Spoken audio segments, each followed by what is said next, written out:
Assalamualaikum warahmatullahi wabarakatuh. Alhamdulillah, kita berjumpa lagi dalam pembelajaran mata pelajaran Akidah Akhlak kelas 4. Mudah-mudahan anak-anak dalam keadaan sehat semuanya, sehingga bisa mengikuti pelajaran yang akan kami berikan ini. Amin ya rabbal alamin. Kali ini kita akan membahas tentang ulul azmi.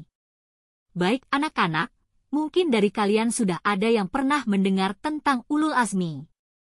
Bagi yang sudah, maka pelajaran kali ini akan menjadi menyegarkan kembali tentang ulul azmi, sedangkan bagi kalian yang belum pernah mendengar, maka saat ini akan kami terangkan tentang ulul azmi. Bismillahirrohmanirrohim. Ulul azmi artinya yang memiliki kemauan kuat, keteguhan, kesabaran dan ketabahan yang luar biasa. Setiap nabi dan rasul yang diutus kepada suatu kaum akan menghadapi halangan dan rintangan yang berat dari kaumnya. Nabi dan rasul yang paling kuat, teguh, dan sabar dalam menghadapi cobaan tersebut disebut nabi dan rasul ulul azmi. Untuk lebih jelasnya lagi, mari kita simak materi pembahasan di bawah ini. 1. Pernahkah kalian mendengar istilah ulul azmi? 2. Apakah yang dimaksud ulul azmi? 3. Siapa sajakah rasul yang termasuk ulul azmi? Sekarang kita memasuki materi. A. Nabi dan rasul ulul azmi. Di antara nabi dan rasul terdapat 5 orang yang termasuk ulul azmi, yaitu 1. Nabi Nuh alaihi salam. 2. Nabi Ibrahim alaihi salam. 3. Nabi Musa alaihi salam. 4. Nabi Isa alaihi salam. 5. Nabi Muhammad sallallahu alaihi wasallam. B. Akhlak mulia dan keutamaan 5 rasul ulul azmi. Anak-anakku sekalian, untuk yang pertama tentang kisah Nabi Nuh alaihi salam. Nabi Nuh alaihi salam diutus Tuhan kepada umatnya selama 950 tahun untuk memperingatkan kaumnya agar beribadah kepada Tuhan. Saat berdakwah, Nabi Nuh alaihi salam banyak yang ditentang oleh kaumnya, namun beliau tetap sabar dan gigih, hanya sedikit kaumnya yang percaya.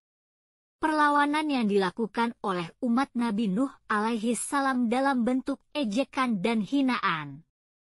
Untuk membuktikan kenabian dan kebenaran sabda Nabi Nuh alaihi salam, mereka menantang Nabi Nuh alaihi salam untuk mendatangkan malapetaka dan siksaan. Perlawanan yang dilakukan kaumnya membuat Nabi Nuh alaihi salam sedih. Namun Nabi Nuh alaihi salam tidak berhenti berdakwah. Nabi Nuh alaihi salam dengan sabar dan tekun mengajak umatnya untuk beribadah kepada Tuhan. Suatu hari, Tuhan Subhanahu wa Ta'ala memerintahkan kepada Nabi Nuh alaihi salam untuk membuat perahu, kapal. Ketika Nabi Nuh alaihi salam membuat perahu, Nabi Nuh alaihi salam dan para pengikutnya terus diajak. Mereka mengira bahwa Nabi Nuh alaihi salam dan pengikutnya gila. Tuhan tidak pernah mengingkari janjinya untuk menurunkan azab bagi orang-orang yang tidak beriman kepadanya. Azab yang diturunkan untuk kaum Nabi Nuh alaihi salam yang ingkar kepada Tuhan adalah berupa banjir besar. Ketika kapal selesai dibangun, datanglah angin topan dan hujan turun dengan lebatnya.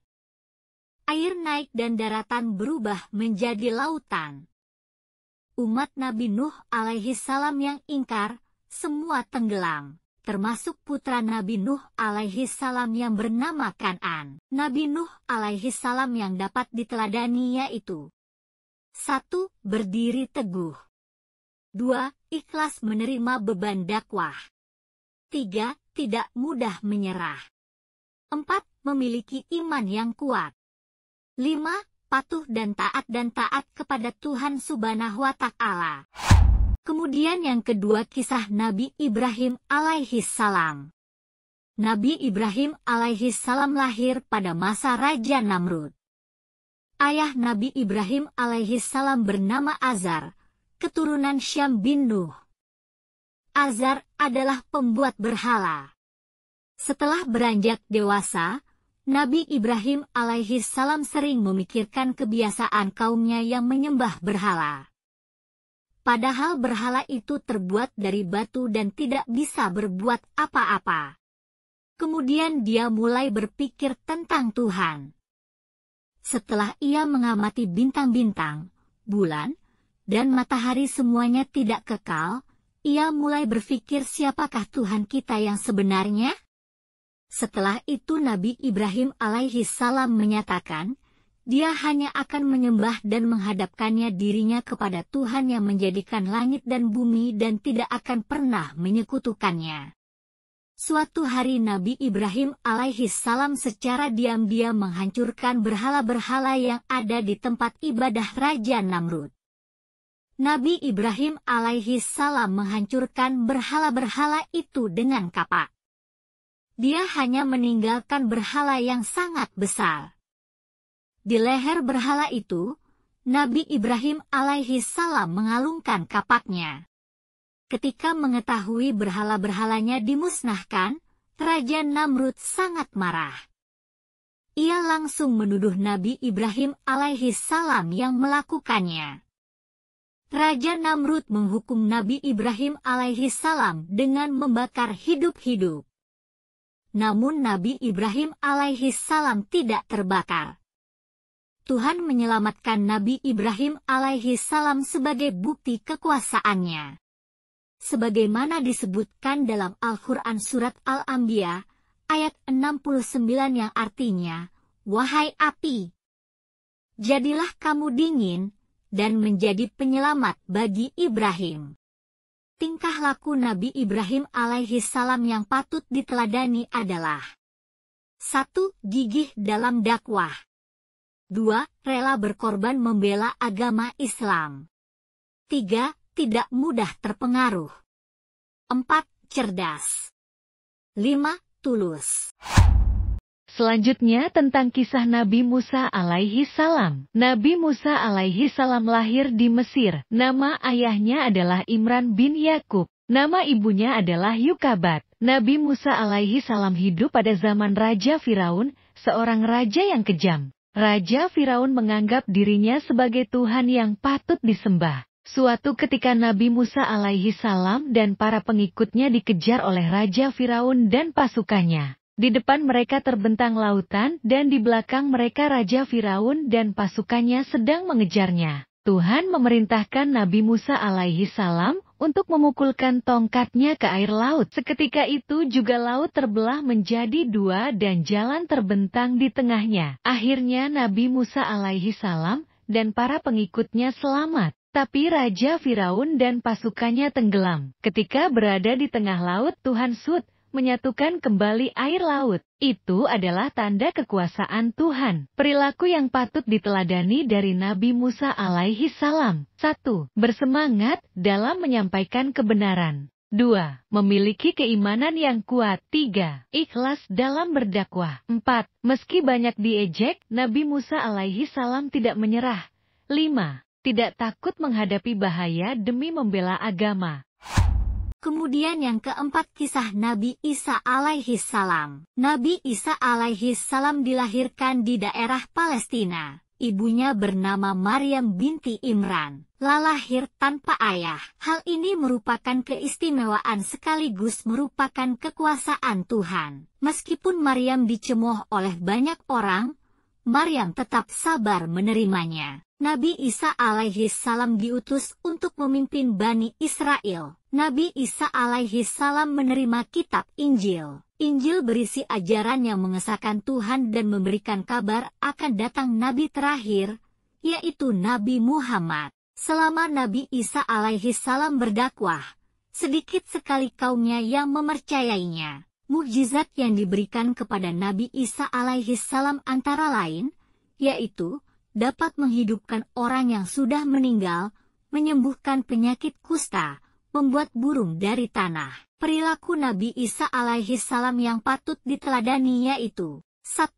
Sabar dan tabah dalam menghadapi penentangan dari kaumnya. 2. Pantang menyerah untuk menyebarkan agama. 3. Ikhlas menerima cobaan dari Tuhan.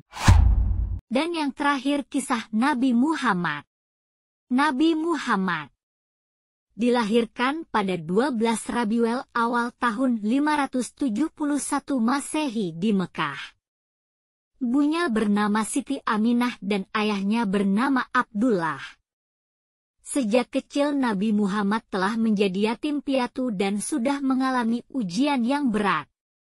Namun Nabi Muhammad tetap tabah dan sabar.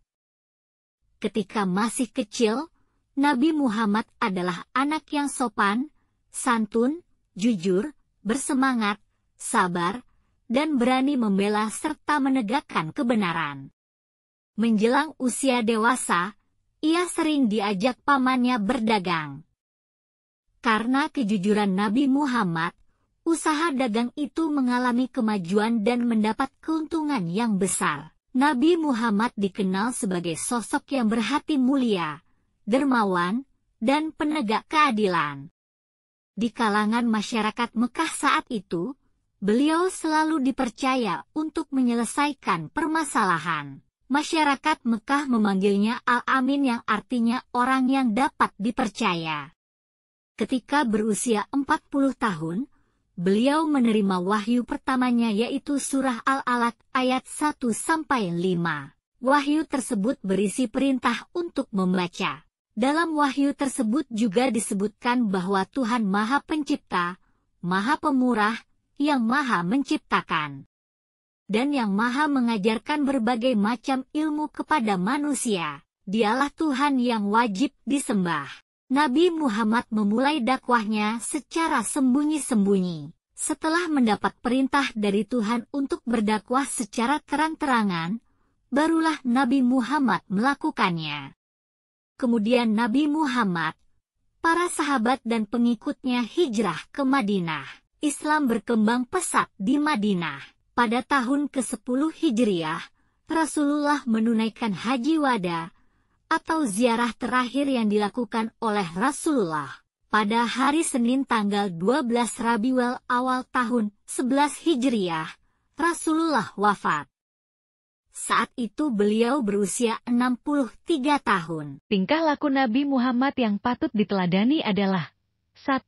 Sabar dan tabah. 2. Ikhlas dalam menghadapi cobaan. 3. Kuat dalam menghadapi cobaan berat.